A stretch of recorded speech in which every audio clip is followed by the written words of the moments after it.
आज मी तुम्हाला झटपट अशी मस्त रेसिपी बनवून दाखवणार आहे। कुकर घेतलेला आहे छोट्या आकाराचा, त्याच्यामध्ये बीटरूट टाकून घेऊया। त्याच्यामध्ये टाकायचे शेवग्याची शेंग, गाजराचे 4 तुकडे, टोमॅटो, चिंच घेतलेली आहे बघा, 2 हिरव्या मिरच्या 2 तुकडे करून टाकायच्या, 6 पाकळ्या लसणाच्या अशा कुटून घेतलेल्या आहेत।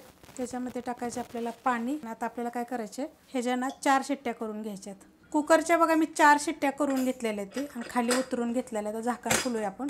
बघा मस्त असं शिजलं गेलेलं आहे। मी मिक्सरला हे फिरवून घेणार आहे। मिक्सरला बघा मी बारीक करून घेतलेलं आहे। आता मी ह्याला काय करणार आहे, गाळून घेणार आहे। गाळून घेतलेलं आहे, त्याच्यामध्ये कने 1.5 ग्लास मी पाणी टाकलं होतं, कारण आपण जेव्हा त्याला मिक्सरला बारीक केलं की नाही असं मग ते घट्ट झालं होतं। कढई गरम करत ठेवली, तूप टाकून घेऊया। तूप टाकायचे 2 ते 3 चमचे, छोट्या आकाराचं आहे, एकदम बारीक अशी मोहरी अर्धा चमचा मी घेतलेलं आहे आणि एकदम अर्धा चमचाला पण कमी असं जिरं घेतलेलं आहे। त्यात टाकायचे आपल्याला कढीपत्ता, त्यात टाकायचे आपल्याला ह्या लसणाच्या पाकळ्या बघा, 2 हिरव्या मिरच्या घेतलेल्या आहेत बघा। थोडंसं हलकंसं आपण याला भाजून घेऊया।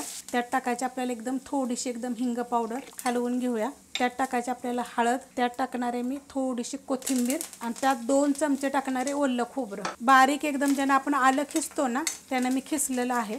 त्यात आपण हे टाकून घेऊया, मिक्स करून घ्यायचं।